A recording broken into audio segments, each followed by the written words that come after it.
We are back now with our series Sleep Better Today. So March is Sleep Awareness Month, and according to the National Sleep Foundation, nearly 30% of adults report insomnia symptoms. So today we are tackling common sleep struggles and what you can do about them. Joining us is sleep expert Wendy Troxel, clinical psychologist and author of Sharing the Covers. Good morning, Wendy. Thanks so much. Happy to be here. Well, I mean, some of us have trouble going to sleep. Some of us have trouble staying asleep, and our mind is going crazy in the middle of the night. So what are some practical steps to kind of reset our sleep tonight?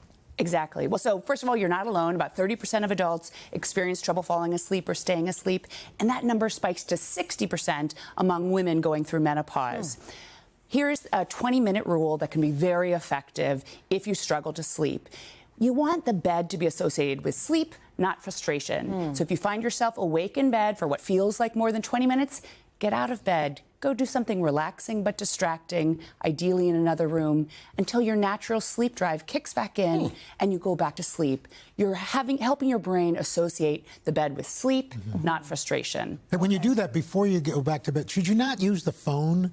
Exactly. You want to keep, no phone in the middle of the night. That's very stimulating, very activating. You want to do something that's going to get your brain off the fact that you're not sleeping, but not to become too awakening. Well, let's talk a little bit more about setting boundaries with your phone in the bedroom at night, because for a lot of folks, I'm pretty sure doom scrolling, not great for sleep. Not great for sleep at all. It's not only the light exposure from our phones that can be sleep disruptive, but it's really the content that we're consuming. So I say a simple rule is to try to keep the phone at least 3 feet away, out of arm's length. And if you're going to use the phone in the room, don't do it in bed. Make sure your feet are on the floor if you're going to use the phone. That creates a little bit of behavioral friction, so you're less likely to engage in that automatic behavior. 3 feet, so it should not be on the nightstand. Well, if your nightstand is pushed aside a little bit, that'll work. Or try the feet on the floor technique. All right. So you get to bed, and now you start replaying conversations from work or something you had with your spouse, or you're thinking about tomorrow. How do you quiet those voices?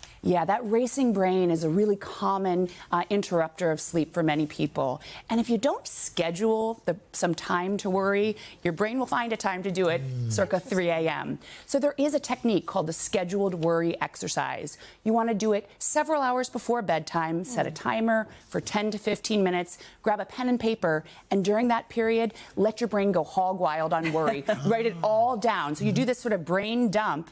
So you teach your brain it's okay to worry, it's okay to make lists, but you're not going to do it at 3 a.m. when it's going to interrupt your sleep. That's a great idea. We do that with Del. We do that with our son. Really? Write down your worries. Just name your worries. Sort of, brain dump. It's a great practice, so you don't do it at a time that's inconducive to sleep. Sometimes I do the math and I'm like, I got 8 hours of sleep, but I'm still exhausted. What if you wake up groggy, even though you feel like you slept the right amount of hours? Well, the first thing to know is that quantity does not equal quality. And there's a lot of factors that can contribute to non-restorative sleep. About 1 in 3 adults experience non-restorative sleep, regardless of how many hours they slept. Major contributors to non-restorative sleep are alcohol, caffeine late in the day, stress, worry, or there may be some untreated sleep disorder at play. Sleep apnea, insomnia, restless legs all can interfere with sleep quality. I blame my kids and the dog. Or children or pets. Too many. Yes. Well, you got 3 kids. You got too many in the bed.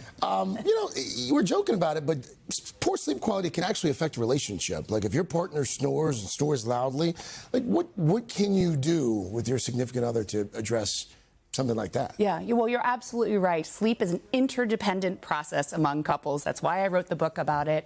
And about 1 in 3 couples do say that their sleep problems or their partner's sleep problems have affected their relationship in a negative way.